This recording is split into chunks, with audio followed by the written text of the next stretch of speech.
네, 샬롬. 안녕하세요. 네, 만나서 반갑습니다. 유한술 목사입니다. 네, 저희들이 이제 내일은,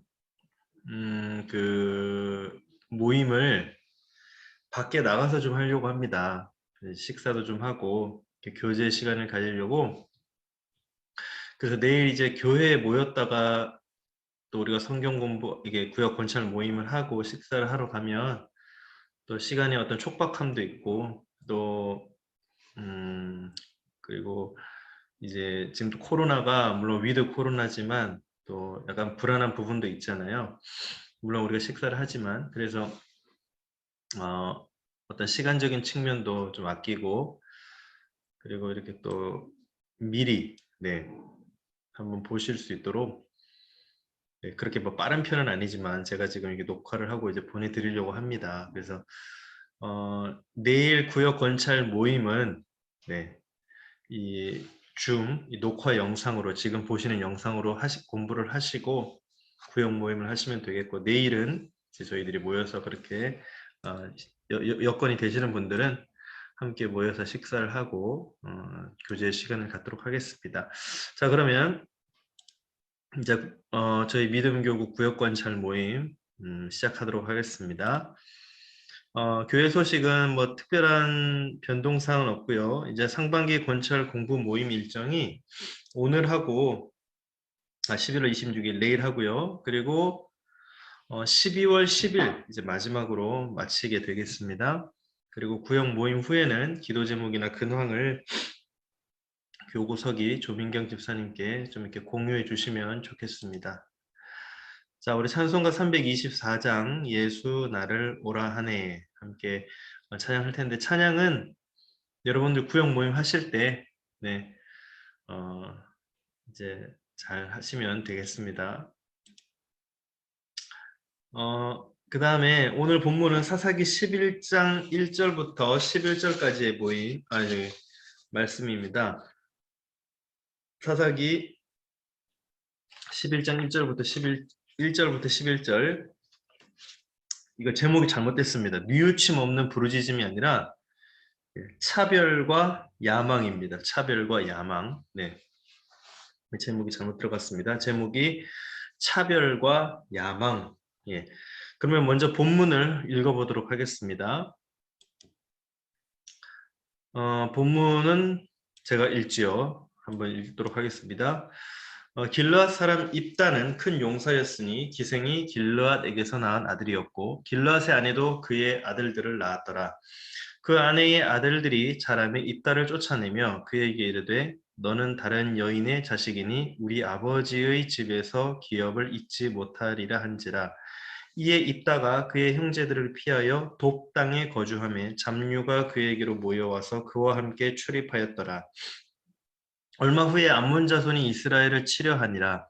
암몬 자손이 이스라엘을 치려할 때에 길르앗 장로들이 입다를 데려오려고 돕 땅에 가서 입다에게 이르되 우리가 암몬 자손과 싸우려 하니 당신은 와서 우리의 장관이 되라 하니 입다가 길르앗 장로들에게 이르되 너희가 전에 나를 미워하여 내 아버지 집에서 쫓아내지 아니하였느냐 이제 너희가 환난을 당하였다고 어찌하여 내게 왔느냐 하니라. 그러므로 길르앗 장로들이 입다에게 이르되 이제 우리가 당신을 찾아온 것은 우리와 함께 가서 암몬 자손과 싸우게 하려 함이니 그리하면 당신이 우리 길르앗 모든 주민의 머리가 되리라 하매 입다가 길르앗 장로들에게 이르되 너희가 나를 데리고 고향으로 돌아가서 암몬 자손과 싸우게 할 때에 만일 여호와께서 그들을 내게 넘겨 주시면 내가 과연 너희의 머리가 되겠느냐 하니 길르앗 장로들이 입다에게 이르되 여호와는 우리 사이의 증인이시니 당신의 말대로 우리가 그렇게 행하리이다 하니라. 이에 입다가 길르앗 장로들과 함께 가니 백성이 그를 자기들의 머리와 장관을 삼은지라. 입다가 미스바에서 자기의 말을 다 여호와 앞에 아뢰니라. 아멘. 오늘의 본문 먼저 이해를 큰 틀에서 한번 같이 해보도록 하겠습니다. 한번 읽어보죠. 우월감과 열등감은 모두 하나님을 잃어버린 마음입니다. 우월감에 빠지면 다른 사람을 부당하게 무시하거나 배척하게 되고 열등감에 빠지면 성공에 집착하게 되거나 삐뚤어진 야망의 노예가 됩니다. 이것 때문에 형제자매를 향한 사랑이 사라지고 하나님을 향한 믿음이 왜곡됩니다. 입다의 이야기는 우월감이 불러온 차별과 열등감이 낳은 야망이 씨줄과 날줄이 되어 직조해낸 영적 악순환을 보여줍니다. 네, 어떤 그런 뭐라고 하죠? 부정적인 입장에서 입다의 이 본문을 지금 다루고 있습니다. 그래서 우월감, 열등감. 그러니까 사실 하나님은 우리에게 어떤 인간의 어떤 지식이나 지혜로 인한 우월감이나 또는 내가 아주 그런 열악한 상황에 있는 열등감 이런 모든 것들을 하나님의 마음보다 우선하는 그런 하나님이 있어야 할 자리에 그런 열등감, 우월감 또는 실패, 좌절 이 모든 그런 경험들을 하나님 대신해서 가지고 있는 우리 연약한 인간들의 마음 속에 하나님이 참 주인이시고 그 하나님만이 영적인 참 신이시다. 그것을 말씀해주고 있는데 오늘 그 본문 가운데 입다가 어떤 모습을 보였길래 이렇게 영적 악순환이라고 이야기를 하는지 한번 보도록 하겠습니다. 자, 먼저 첫 번째 말씀 나눔 관찰과 묵상 1. 자, 동그라미 1번에 입다의 형제들은 그를 아버지의 집에서 쫓아냅니다. 입다는 어떤 사람입니까? 네, 입다는 어떤 사람이냐? 큰 용사다. 한번 볼까요? 자, 1절 한번 읽어보겠습니다. 세 번역입니다. 길르앗 사람 입다는 굉장한 용사였다. 그는 길르앗이 창녀에게서 낳은 아들이다. 예, 굉장한 용사라고 합니다. 이 세 번역에서는 굉장한 용사라고 했고요. 이제 개역 개정을 보시면 여기 지금 개역 개정 보이시죠? 여기 사사기 11장에 개역 개정에는 제가 좀 크게 해볼까요? 네, 길앗 사람 입다는 어떤 용사라고 합니까? 큰 용사다. 네, 큰 용사였으니 세 번역에서는 길앗 사람 입다는 굉장한 용사였다. 큰, 굉장한 이런 말을 쓰고 있습니다. 왜 이런 말을 쓰느냐? 다시 한번 여기 가서요.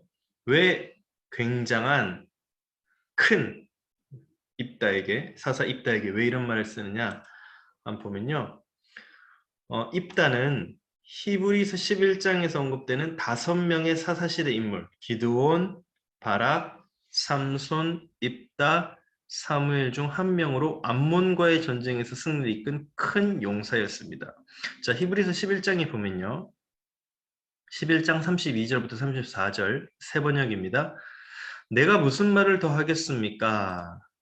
네, 여기 뭐라고 합니까? 기드온, 바락, 삼손, 입다 있죠. 다윗, 사무엘 그리고 예언자들의 일을 말하려면 시간이 모자랄 것입니다. 그들은 믿음으로 나라들을 정복하고 정의를 실천하고 약속된 것을 받고 사자의 입을 막고 불의 위력을 꺾고 칼날을 피하고 약한 데서 강해지고 전쟁에서 용맹을 떨치고 외국 군대를 물리쳤습니다. 네. 그러니까 아까 앞에서 얘기했듯이 5명의 사사시대 인물 중 한 명으로 아주 큰 용사였다. 그걸 강조하는 것이죠. 예. 그러니까 여기 세 번역에서는 굉장한 용사였다. 그래서 입다에게 치명적인 패배를 당한 암몬. 자, 여기 암몬이라는 이제 나라가 나오는데요. 이후에 사울 시대까지 이스라엘을 넘보지 못했습니다. 사사 시대가 끝나고 이제 왕정 시대가 시작되는 그 사울 시대까지 이스라엘을 넘보지 아주 치명적인 패배를 당했나 봅니다. 길르앗의 장로들은 암몬과의 전쟁을 앞두고 입다를 찾아가 군대 지휘관이 되어줄 것을 요청했습니다. 이로 보건대 입다의 용맹함과 능력은 이미 길르앗 지경에 잘 알려져 있던 것을 알 수 있습니다. 그러니까 이 입다가 그 기생의 아들이었지만, 네, 기생의 아들, 이제 나중에 가면 창녀의 아들인 이제 그렇게 나오는데요. 어떤 그런 출신 성분, 네, 이 당시만 해도 그런 것 때문에 차별을 받고 또 그것 때문에 쫓겨나기도 하고 입다도 지금 그렇게 상황이죠. 그러니까 외부적으로 보면 아주 불리한 상황에 열악한 상황에 있던 우리나라도 마찬가지였잖아요. 이 서자라고 하나요? 네, 이 어떤 첩의 자식, 네, 뭐 이런 그런 이제 그런 출신 성분이 열악한 그런 사람들이 있었잖아요. 그러니까 이때도 마찬가지였습니다. 이 입다도 용맹함과 능력에 있어서는 이미 아주 대단한 명성을 떨친 큰 용사, 예, 아주 그런 용사였는데 이 출신 성분 때문에 차별을 당한 그런 사람이었습니다. 자, 그러면 여기 지도를 잠깐 보시면요. 이제 암몬과의 전쟁에서 승리했다고 했는데요. 이게 확대가 안 되는군요. 자, 여기 보시면 지금 여기가 암몬이죠. 네, 암몬. 이게 암몬 지경입니다. 여기 이제 그 입다가 어디 출신이냐면 사실은 이 길르앗 지역, 여기가 길르앗 산지라고 되어 있잖아요. 이쪽이 이제 요단 동편, 예, 요단강 동편으로 해서 길르앗 라못, 이제 이 지역이 있는 지역인데, 그래서 이쪽을 여기 점선 표시가 되어 있는 이쪽 지역을 다 이제 길르앗 산지다. 여기가 그 어떤 산맥, 네, 이스라엘로 치면 산맥 지역이 있는 길라 산지 지역인데 이 길라 산지 지역에 그러니까 사실은 여기 갓이라고 돼 있잖아요. 갓 지역. 예, 이 갓 지역의 출신입니다. 있다가요. 네. 그런데 어디를 물리쳤다고요? 이 암몬 족속. 네. 암몬 족속을 물리쳐서 그래서 사울 시대까지 이스라엘을 넘보지 못했다. 그리고 암몬과의 전쟁을 앞두고 이제 입다를 찾아가서 장로들이 네, 군대의 지휘관, 장관이 되어 주십시오. 이렇게 요청을 했다라는 것입니다. 자, 두 번째 한번 질문을 보죠. 입다의 형제들이 그를 집에서 쫓아낸 이유는 그럼 무엇입니까? 이렇게 큰 용사고 위대한 용사인데 왜 쫓아냈습니까? 입다는 아버지 길르앗이 기생을 통해 낳은 아들이기 때문입니다. 여기 세 번역에는 뭐라고 번역했냐면요. 길르앗이 창녀에게서 낳은 아들이다. 예, 창녀에게서. 그 개역 개정에는 뭐라고 되어 있습니까? 한번 볼까요? 네, 여기 개역 개정에는 그죠? 개역 개정에는 보니까 기생이라고 되어 있네요. 기생. 길르앗이 기생에게서 기생이 길르앗에게서 그러니까 길르앗과 기생을 통해서 세 번역에는 창녀라고 그래서 길르앗의 본초도 여러 아들을 낳았는데 그들이 자라서 입다를 쫓아내며 그에게 말하였다. 너는 우리의 어머니가 아닌 다른 여인의 아들이므로 우리 아버지의 유산을 이어받을 수 없다. 그러니까 이복 동생이지만 사실은 완전 출신 성분이 다른 거죠. 예. 그냥 창녀에게서 기생에게서 나온 그 아들이 입다였습니다. 네. 그래서 너는 우리의 어머니가 아닌 다른 여인의 아들이다. 우리 아버지 유산을 이어받을 수 없다. 입다의 어머니 신분으로 언급되는 기생이라는 단어는 여기 그죠? 되어 있죠. 몸을 파는 여인을 뜻합니다. 하나님은 당시로서는 매우 천한 출신이라고 할 수 있는 기생의 아들 입다를 사사로 사용하셨습니다.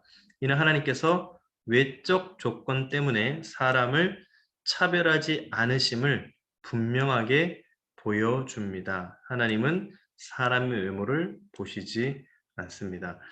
사무엘상 16장 7절 말씀 세 번역. 그러나 주님께서 사무엘에게 이르셨다. 너는 그의 준수한 겉모습과 큰 키만을 보아서는 안 된다. 그는 내가 세운 사람이 아니다. 나는 사람이 판단하는 것처럼 그렇게 판단하지는 않는다. 사람은 겉모습만을 따라 판단하지만 나 주는 중심을 본다. 그렇죠.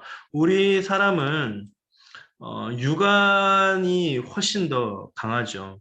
그래서 육안으로 보는 그 사람의 겉모습, 환경, 그런 것만을 볼 수밖에 없죠. 그래서 환경에 따라서 흔들리기도 하고 좌절하기도 하고 웃기도 하고 울기도 하고 그런 상황을 판단하죠.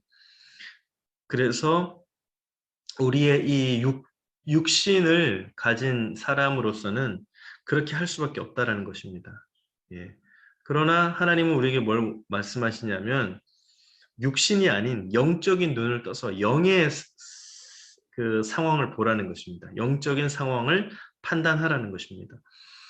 겉모습을 보는 것이 아니라 내면을 보라는 것이죠. 그래서 하나님은 뭘 보시냐면 중심을 보신다.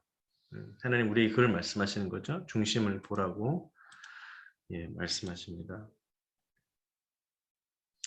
그래서 외적 조건 때문에 사람을 차별하지 않으심.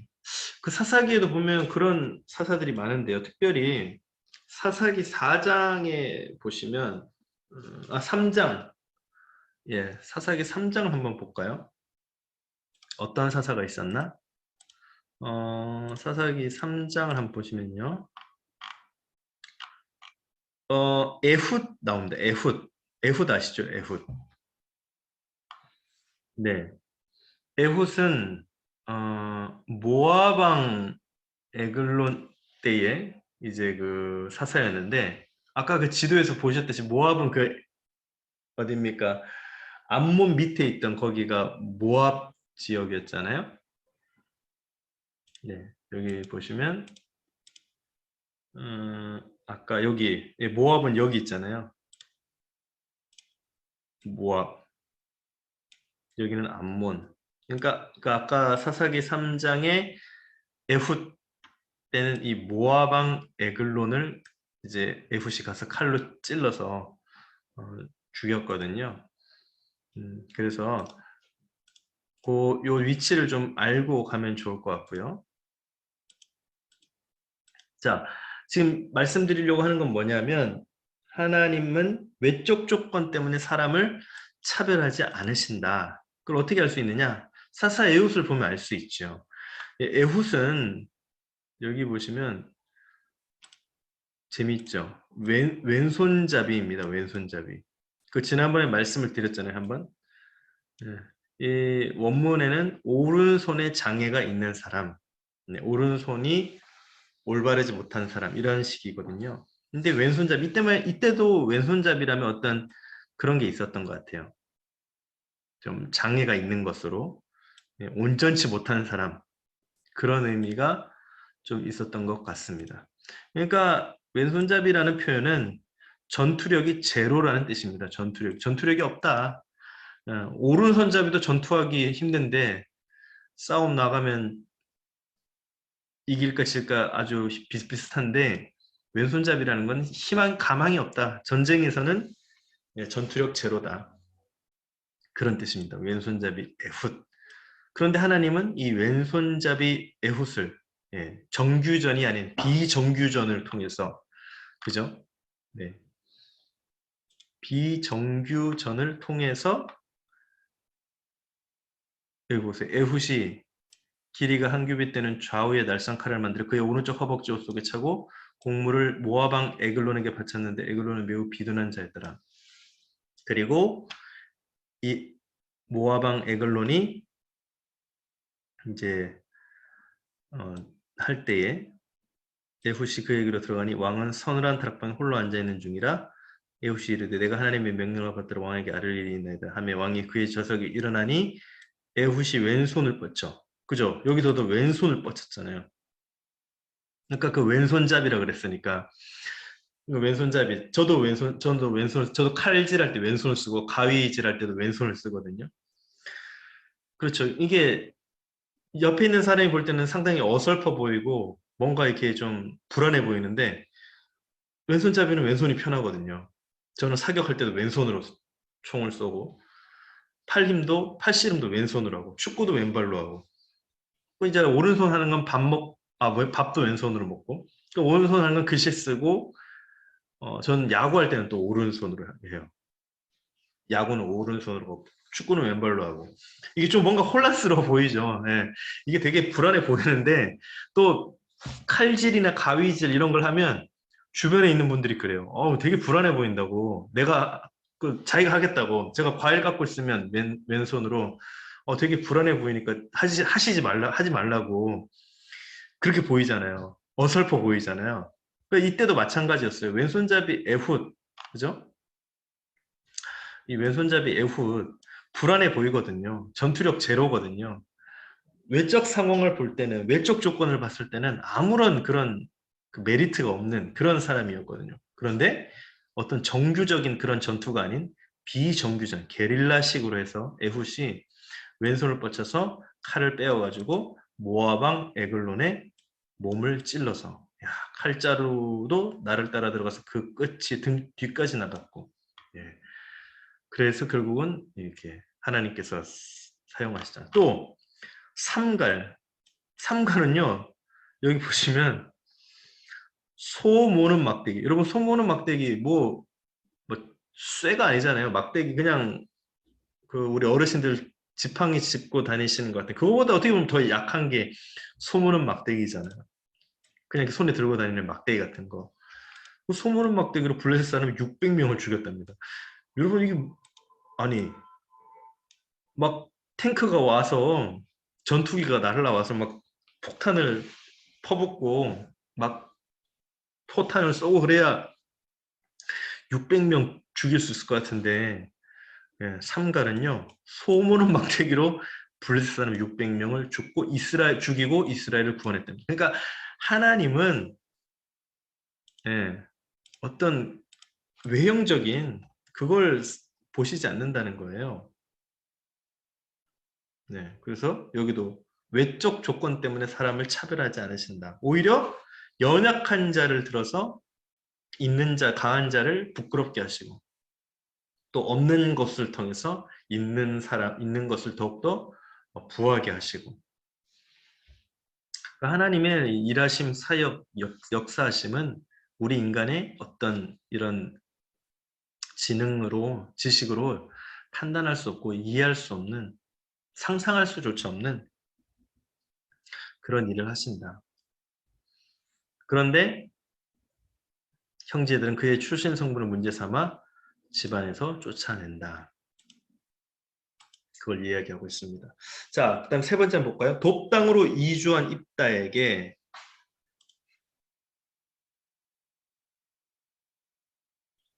어떤 일이 일어납니까? 건달패가 그에게 모여들어 그를 따라다녔습니다. 자, 건달패. 여기서 건달패라고 그랬잖아요. 한번 볼까요? 그래서 3절 한번 보겠습니다. 그래서 입다는 자기의 이복 형제들을 피하여 도망가서 돕이라는 땅에서 살았는데 건달패들이 입다에게 모여들어 그를 따라다녔다. 여기서 이제 건달패라는 표현을 했는데요. 세 번역에서는 한번 볼까요? 11장 가세요. 개역개정에서는 돕당의 거점에 잡류라는 건 잡다한 여러 부류의 그런 뜻이겠죠. 아주 다양한 부류의 사람들. 그런데 좀 어감은 좋진 않죠. 잡류. 예, 잡류. 예. 잡이 우리말에 잡자가 들어가면 좀 어휘는 뜻은 그렇게 좋은 것 같지는 않습니다. 잡류. 그런데 세 번역에서는 건달패들.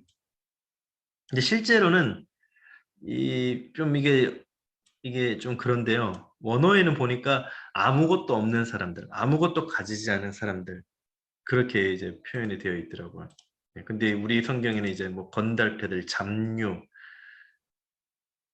뭐 이렇게 했는데 이따에게 찾아온 잡류란 불황자, 즉 거처가 없이 떠도는 사람들로 꼭 도덕적으로 악한 불량배만을 의미하진 않습니다. 하지만 아둘람굴의 다윗에게 몰려든 불황자들을 고통받는 약자로 정확하게 묘사한 측면을 생각해 보면 사무엘상 22장 2절에는 세 번역 그들뿐만이 아니라 압제를 받는 사람들과 빚에 시달리는 사람들과 원통하고 억울한 일을 당한 사람들도 모두 다윗의 주변으로 몰려들었다. 이렇게 해서 다윗은 그들의 우두머리가 되었는데 400여 명이나 되는 사람들이 그를 따랐다. 그러니까 이제 왜 우리 성경에서 뭐 잡류, 건달패 이렇게 표현을 했을까 생각을 해보면 이분들이 이제 모여든 사람들이 압제를 받는 사람들도 있었을 것이고, 뭐 빚에 시달리는 사람들도 있을 것이고, 원통하고 억울한 일을 당한 사람들도 있을 것이고, 모두 다윗의 주변. 그러니까 아마 그 입다에게 몰려온 사람들도, 네, 입다를 따라다닌 사람들도 이런 사람들이지 않았을까. 그러다 보니까 아무래도 이런 좀 삶의 어려움들을 많이 겪고, 환경이 어렵고, 막 원통하고 억울하고 이런 사람들의 그런 특징이 좀 이게 좀 거칠고, 네, 좀 이렇게 터프한 그런 측면이 있어서 아마 우리 성경에서는 뭐 잡류, 건달패 이렇게 좀 표현을 했던 것 같은데, 근데 실제로는 아무것도 없는, 아무것도 가지지 않은 사람들 그런 의미가 더 강하다는 것을 말씀드립니다. 그래서 이런 잡류라고 그죠? 표현한 성경 저자의 묘사는 결코 우호적이지 않다. 입다 역시 이들과 정확히 같은 처지였고 큰 용사였던 입다는 그들의 우두머리가 되기에 자격이 충분히. 그러니까 입다도 생각해보면 기생의 아들이라는 이유 때문에 그죠? 형제들로부터 이복 형제들로부터 막 그런 핍박과 어려움과 멸시를 당하고 쫓겨나서 그것도 길르앗에서 쫓겨나서 다른 지역으로 완전 쫓겨났잖아요. 그러니까 아마 입다도 그런 어떤 처지를 비관하는 그런 사람이 아니었나. 그럼에도 큰 용사였고 위대한 용사였다는 사실을 우리는 알 수가 있습니다. 자, 첫 번째 나눔을 한번 해보겠습니다. 입다의 형제들은 입다가 기생의 아들이라는 이유로 큰 용사인 그를 추방했습니다. 신체적 혹은 사회적 조건을 문제 삼아 다른 사람을 무시하거나 배제하진 않습니까? 왜 이런 차별하는 태도가 생기는지, 이런 태도를 버리려면 어떻게 해야 할지 의논해 봅시다. 자, 우선 차별, 왜 이런 차별하는 태도가 생기는가? 뭐 어떤 신체적이나 뭐 사회적 조건을 문제 삼아서 차별하는 태도. 그러니까 이 생각해 보면 우리의 기본적인 그리스도인들의 그죠? 예, 어떤 기본적인 가장 밑바탕에 있는 생각은 뭐냐면 그리스도인들은 하나님께서 나도 사랑하시지만 그죠? 하나님은 나 유한솔도 너무너무 사랑하시고 나를 위해서 하나밖에 없는 아들 예수 그리스도를 보내주셨고 죽게 하셔서 보혈의 은혜로 우리 모든 죄를 사하시고 십자가에 죽으시고 그리고 우리와 함께 하시기 위해 성령을 보내주셨다. 그죠? 그러니까 하나님은 나도 사랑하시지만 중요한 것은 나도 사랑하고 너도 사랑한다는 거죠. 예. 그러니까 이 등식이 같아야 됩니다. 나나 너나 하나님의 형상대로 지음받은 같은 어떤 동급입니다. 사람은. 예. 신분이나 어떤 그런 것에서 차별을 받지 않는. 예. 하나님이 나를 사랑하지만 다른 사람도 나만큼 사랑하시는 거예요. 예. 나는 60을 사랑하고 다른 사람은 40을 사랑하는 게 아니라 똑같이 100씩 사랑하시는 거예요. 하나님은 100씩 쏟아 부어주시는 거예요. 모든 사람에게. 100, 너도 100, 나도 100. 그렇기 때문에 이 차별하는 태도가 왜 생기냐? 그 말은 즉슨 무슨 의미가 있냐면 하나님은 나를 사랑하지만 너는 나만큼은 사랑하지 않을걸? 그런 약간 그 뭐라고 하죠? 차별적인 마음이 들어있는 거죠. 그 안에. 예. 근데 보니까 그 사람은 신체적인 어떤 컴플렉스도 있고 사회적으로 봤을 때 나보다 또 낮아 보이고 그런 인간적인 생각이 들어가면 그것을 핑계 삼아서 그 사람을 무시하거나 차별한다는 것입니다. 배제한다는 거죠. 그러나 하나님은 외모를 보시는 분이 아니라 그 사람 마음속에 있는 진정한 그 마음, 하나님이 형상대로 지음받은 그 인간이지만 죄를 지을 수밖에 없는 연약함이 있지만 그러나 하나님은 우리 모두를 사랑하시고 그 사람도 구원받아야 할 주님의 백성이 되어야 할 사람이다. 그렇기 때문에 우리가 우선 큰 틀에서 네, 이 차별하는 태도가 생기지 않도록 그러니까 그 사람 물론 죄는 잘못됐죠. 회개해야 되고 돌이켜야 됩니다. 예. 죄를 짓는 그 사람의 그 죄는 악하고 용납할 수 없죠. 그러나 그 사람 자체는 우리가 어떤 그런 이유로 차별하거나 그래서는 안 된다라는 것입니다. 그 사람도 하나님이 형상대로 생기를 불어넣고 창조한 똑같은 사람이라는 것이죠. 인간이니까요. 그래서 이런 태도를 버리려면 어떻게 해야 할까? 예. 그러니까 뭐 한번 생각해 보시죠. 첫 번째, 하나님의 형상대로 지음받은 우리는 같은 사람이다. 두 번째, 하나님이 그 사람을 위해서 하나밖에 아들 예수 그리스도를 보내주셨다. 그죠? 예. 예수 그리스도를 이 땅에 보내주시고 십자가에 못 박히게 하셨고 이제 그 사람도 예수를 믿으면 예수님을 영접하면 죄사함 받고 구원받아 하나님의 백성이 된다. 그걸 믿어야 되겠죠. 그러니까 이런 태도를 버리려면 우선 성경적인 접근이 필요합니다. 뭐 우리가 아무리 세상의 논리나 세상적인 그런 프레임으로 접근할 수가 없죠. 세상적인 눈으로 보면 다 죄인인데요. 뭐 그 사람만 죄인입니까? 사실 내가 더 큰 죄인이죠. 네. 우리는 뭐 우리가 의로운 척하지만 사실은 우리 안에 의는 없잖아요. 우리는 다 죽을 수밖에 없는 이미 죽었었던 죄인인데요. 네. 그러니까 세상의 눈으로 보면 다 차별받을 수밖에 없는 그런 연약한 인생들이죠. 네. 근데 여러분 하나님이 우리를 차별하십니까? 하나님이 우리를 차별하지 않으시잖아요. 네. 하나님도 우리를 차별하지 않는데 내가 다른 사람을 그렇게 외모나 어떤 조건이나 또 컴플렉스가 보인다고 해서 그죠? 또는 어떤 뭐 핸디캡이 있다고 해서 그 사람을 내가 차별할 수 있습니까? 그건 없는 것이죠. 그래서 성경적인 눈으로 기독교적인 세계관으로 우리가 차별의 그런 배제, 무시 이런 걸 뛰어넘으려면 하나님의 눈으로 그 영혼을 바라보는 것이 중요하죠. 아까도 그랬잖아요. 육신의 눈이 육안이 아닌 영안으로 우리는 육안이나 뭐 지안 이런 걸로는 할 수가 없습니다. 그 사람을 네.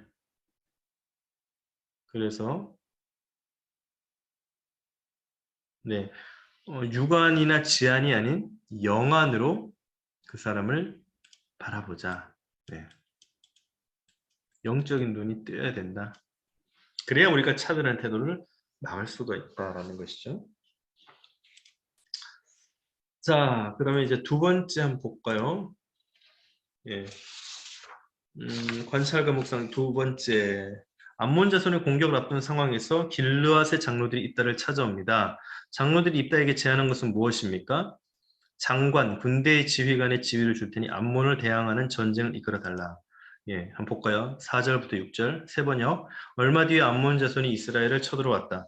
암몬 자손이 이스라엘을 쳐들어오자 길르앗의 장로들이 입다를 데려오려고 돕당에 가서 그에게 말하였다. 와서 우리의 뭐가 되어 달라고요? 지휘관이 되어 주시오. 그래야 우리가 암몬 자손을 칠 수 있겠소. 예, 이제 여기 보시면 가문에서 입다가 추방되는 일에는 지역의 장로들이 개입되어 있었습니다. 여기 보시면 그러나 7절입니다. 세 번요. 그러나 입다는 길르앗의 장로들에게 말하였다. 당신들이 나를 미워하여 우리 아버지 집에서 나를 쫓아낼 때는 언제이고 어려움을 당하고 있다고 해서 나에게 올 때는 또 언제요? 그러니까 이 입다가 그 집안에서 쫓겨난 것은 이복 형제들이 외형적 겉으로 봐서는 이복 형제들이 그것을 꾸민 것처럼 보이지만 사실은 그 뒤에서 조정하는 배후 세력이 있었으니 그들이 누굽니까? 장로들이죠. 장로들도 뒤에서 조정을 했던 것 같습니다. 교묘하게 조절해서 이 이복 형제들이 입다를 내쫓도록, 네, 못 살게 굴어서 내쫓도록, 네, 그렇게 조절한 사람들, 배후에 장로들이 있었다라는 거죠. 그래서 당신들이 나를 미워해서 우리 아버지 집에서 나를 쫓아낼 땐 언제고 이제 와서 도와달라고 하더니 이런 고약한 뭐 이런 그런 의미겠죠. 말도 안 되는, 그죠? 만일 그렇지 않았다면 이따가 비록 가문에서는 추방되었을지언정 길르앗 지경에는 머물 수 있었을 것입니다. 그렇죠. 만약에 형제들만 이복 형제들만 음모를 꾸며서 쫓아냈다면 그 집에서는 추방되었지만 길르앗 지경 안에는 머물 수 있었을 것인데 입다는 아예 길르앗 지역에서 추방되었고 당시 정황을 고려하자면 이는 매우 가혹한 형벌이다. 그러니까 뒤에서 장로들이 정치적으로 어떤 그런 술수를 썼던 것 같습니다. 지역사회에서 추방된 사람은 어떤 기본권도 안전도 보장받을 수 없었기 때문입니다. 단지 기생의 아들이라는 이유로 그런 가혹한 형벌을 내린 장본인들이 자신의 능력을 이용하려고 찾아왔을 때 입다 입장이 참으로 가증스러웠을 것입니다. 그러니까 뭐 토사구팽이라 그러나요? 이게 뭐 그건 아닌가. 하여튼 뭐 쫓아낼 때는 언제고 이제 와서 이제 막 급해지니까. 그래서 지난 시간에도 우리가 배웠잖아요. 그 이스라엘 민족이 급하니까 본성적인, 본능적인 막 그런 신음으로 하나님 앞에 도와달라고 막 그렇게 하지만 사실 그 안에는 진정한 회개는 없었다. 그렇잖아요. 장로들도 마찬가지 아닙니까? 이제 상황이 위급해지니까 암몬이 막 쳐들어오고 이러니까 이제 와서 입다에게 와서 우리의 장관이 지휘자가 되어달라고 지휘관이 되어달라고 그렇게 이야기합니다. 입다의 입장에서 보면 참으로 이거 말이 안 되는 상황이죠. 예, 얼마나 가증스럽겠습니까? 얼마나 진짜 막 열이 나겠습니까? 예, 마음이 막 답답하겠습니까? 그런데 이제 입다가 그것에 이제 나중에 응하는 모습을 보게 되는데 먼저 나눔 두 번째를 한번 해보죠. 길르앗의 장로들은 입다를 추방할 때는 언제고 상황이 위급해지자 이제 와서 입다의 능력을 이용하려 했습니다. 사람을 대하면서 쓸모가 있을 땐 가까이 하고, 네. 쓸모가 있을 땐 가까이 하고 쓸모가 없어지면 멀리하는 태도는 없는지 살펴봅시다. 그것이 왜 잘못인지 나누어 봅시다. 네, 쓸모가 있을 땐 가까이 하고 쓸모가 없어지면 아까 그런 거랑 비슷한 맥락이죠. 네. 쓸모가 있다 없다는 누가 판단하는 겁니까, 여러분? 네. 물론 세상적인 눈으로 보면, 그죠? 경제 논리로 보면 이득을 취하고 돈을 벌어야 하는 입장에서 보면 그렇죠. 그죠? 여러분 아까 그 말씀드린 누굽니까? 에훗. 예. 쓸모가 있습니까?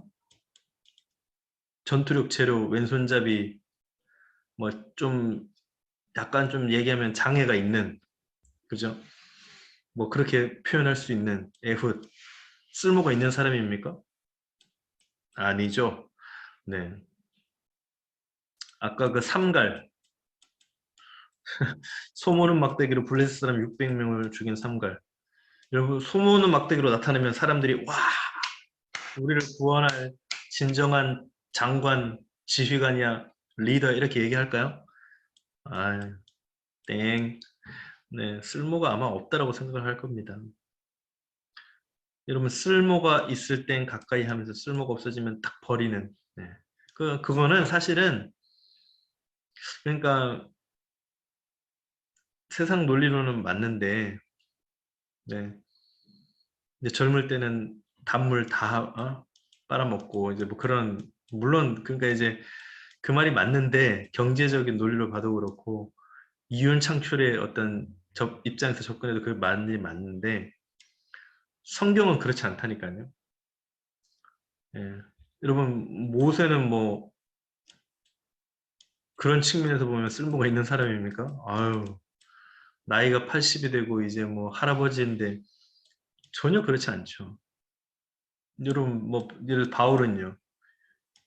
예, 사도 바울은요. 말도 잘 못하고 막 병도 있고 안질이나 간질도 있었고 뭐 바울은 사실 쓸모가 있는 사람입니까? 그런 측면에서 보면 쓸모가 없죠. 여러분 야곱은 어떻습니까? 예, 속이는 자였고 도망자였고 야곱도 사실은 쓸모가 없죠. 예. 그러니까 그런 우리 여기서도 얘기하는 건 뭐냐면 이 왜 잘못이냐? 뭐 잘못 그러니까 이거는 이제 제가 아까 말씀드렸잖아요. 영적인 눈으로 봐야 된다. 성경적인 세계관, 기독교 세계관으로 봐야 볼 수 있는 그런 세계다. 예. 그래서 우리가 쓸모가 있냐, 쓸모가 없냐 이걸 판단하는 건 하나님이 판단하시는 겁니다. 하나님께서 쓸모가 있느냐 없느냐 판단하는 것이고 그러니까 사실 우리 고3 학생들도 그렇고요. 예.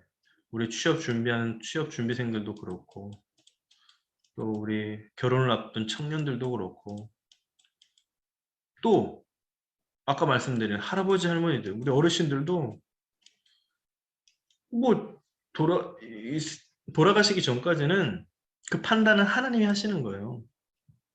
사람이 하는 것이 아니라. 예. 그래서 뭐 교회 봉사를 할 때도 쓸모가 있느냐 없느냐 제가 표현이 이래서 죄송하지만요. 그러니까 이분이 정말 이 일을 할 수 있느냐 없느냐 그거는 물론 제가 이제 저도 근데 판단할 때 보십시오. 그분들을 판단할 때 뭘로 판단합니까? 외형적인 것을 볼 수밖에 없죠. 뭐 인사를 잘 하신다든지 뭐 예배에 잘 참석하신다든지 물론 이제 그게 또 하나의 지표가 될 수 있지만요. 외형적인 것으로밖에 판단할 수밖에 없잖아요. 그런데 내면적인 걸 누가 판단하냐 이거예요. 예. 예. 속에 있는 걸 누가 판단합니까? 하나님이 그걸 판단하시는 거죠. 그렇기 때문에 내가 그 사람을 정죄할 필요도 없고 악인이 잘된다고 해서 그 악인을 내가 일부러 가서 해코지할 필요도 없는 것이고 예. 모든 판단은 하나님이 하시기 때문에 하나님께 맡기는 거죠. 예. 모든 일을. 그래서 그런 측면에서 접근해야 되지 않느냐 네, 생각이 됩니다. 자, 그 다음에 마지막 세 번째 보겠습니다. 입단의 협상을 통해 길럿의 머리가 됩니다. 이제 수용하죠. 지도자가 되는데 어떻게 협상을 이끌어가느냐 한번 볼까요? 7절 이전에 자신을 쫓아낸 일을 꺼내며 처음에는 거절하는 듯한 태도를 보입니다. 장로들이 그에게 길럿의 머리가 되려고 새로운 제안을 하고요. 장로들의 새 제안을 재차 확인하고 장로들이 확실히 약속을 하고 입다가 길러가서 그들의 지도자가 됩니다. 그러니까 아주 그 밀당이라고 하나요? 예, 밀고 당기기, 예, 딜, 거래, 아주 밀고 당기기를 잘한 것 같아요. 그리고는 아주 신중하게 재차 확인하고 확실히 약속을 받아내고 그리고는 이제 지도자가 됩니다. 그러니까 당연하죠. 쫓아낼 때는 언제고 그렇게 아주 철저하게 확인하는 입다의 모습을 볼 수가 있습니다. 한번 읽어볼까요? 그러나 입다는 길앗의 장로들에게 말하였다. 당신들이 나를 미워하여 우리 아버지 집에서 나를 쫓아낼 때는 언제이고 어려움을 당하고 있다고 해서 나에게 올 때는 또 언제요? 그러자 길앗의 장로들이 입다에게 대답하였다. 바로 그렇기 때문에 우리가 당신을 찾아온 것이요. 우리와 함께 가서 암몬 자손과 싸운다면 당신은 모든 길앗 사람의 통치자가 될 것이요. 입다가 길앗 장로들에게 물었다.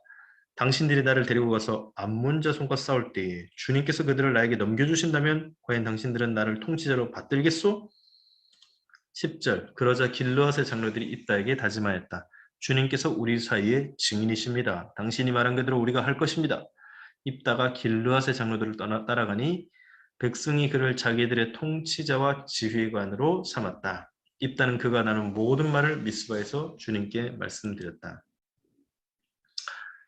입다를 길르앗에서 쫓아냈던 장로들은 매우 급한 상황 때문에 어쩔 수 없이 입다를 군대의 지휘관으로 청했습니다. 입다는 장로들의 처지를 간파하고 자신은 아쉬운 것이 없다는 태도로 그들을 대합니다. 입다는 장로들과의 악연을 들먹이며 그들을 압박함으로써 순식간에 협상의 우위를 점했습니다. 결국 장로들은 입다에게 더욱 간절한 요청을 할 수밖에 없었고 전쟁에서 승리한다면 입다가 이스라엘의 통치자가 될 것이라는 더 큰 제안을 하게 되었습니다. 그러니까 여러분 한번 보세요.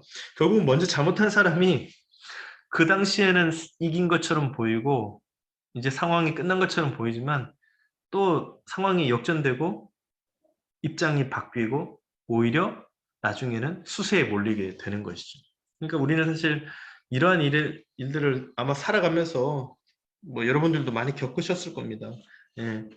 내가 뭔가 그 순간에 이긴 것 같지만 이긴 게 아니죠. 예. 아직 게임은 끝나지 않았고 결국 수세가 상황이 역전되는 그런 일이 일어나게 된 것을 볼 수가 있습니다.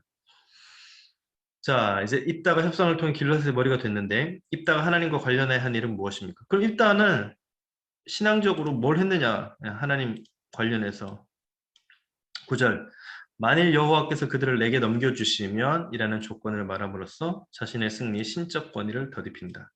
모든 말을 하나님 앞에 아뢰음으로써 자기의 지위의 신적 권위를 확보한다. 자, 여기 한번 볼까요? 9절 보십시오. 주님께서 그들을 나에게 넘겨주신다면 입다는 그가 나눈 모든 말을 미스바에서 주님께 말씀드렸다. 신적 권위를 확보하기 위한 작업을 합니다. 만일 여호와께서 그들을 내게 넘겨주시면 이라는 말은 굉장히 교묘합니다. 순수한 신앙적 표현으로 보기에는 이스라엘의 통치자가 되기 원했던 입다의 욕망이 너무도 분명했습니다. 그러니까 이것은 어떤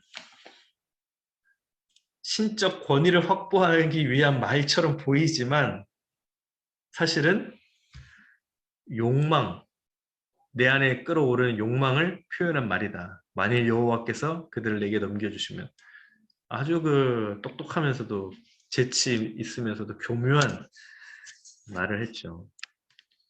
그러니까 만약 내가 승리하면 그 암몬 자손을 나에게 넘겨주신다면 그러면 너희들 이제 나 따라올래?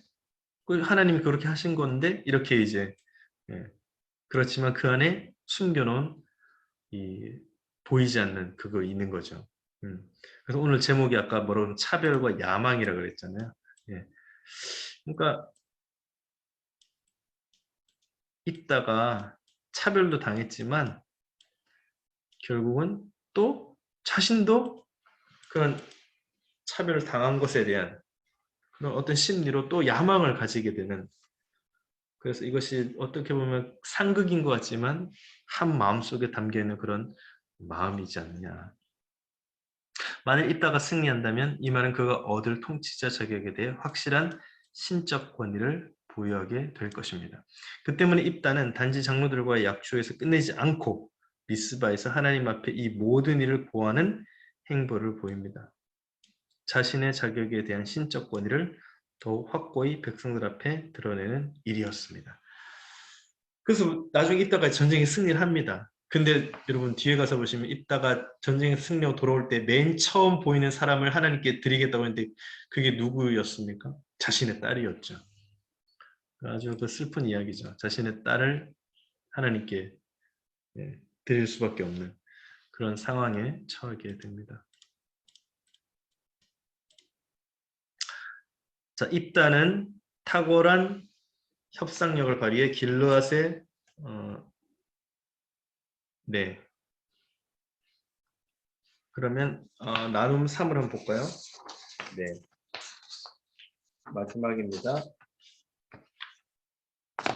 입다는 탁월한 나눔입니다. 나눔 세 번째, 입다는 탁월한 협상력을 발휘해서 길르앗의 지도자가 되고 신적 권위도 확보했지만 그에게는 공동체를 향한 염려나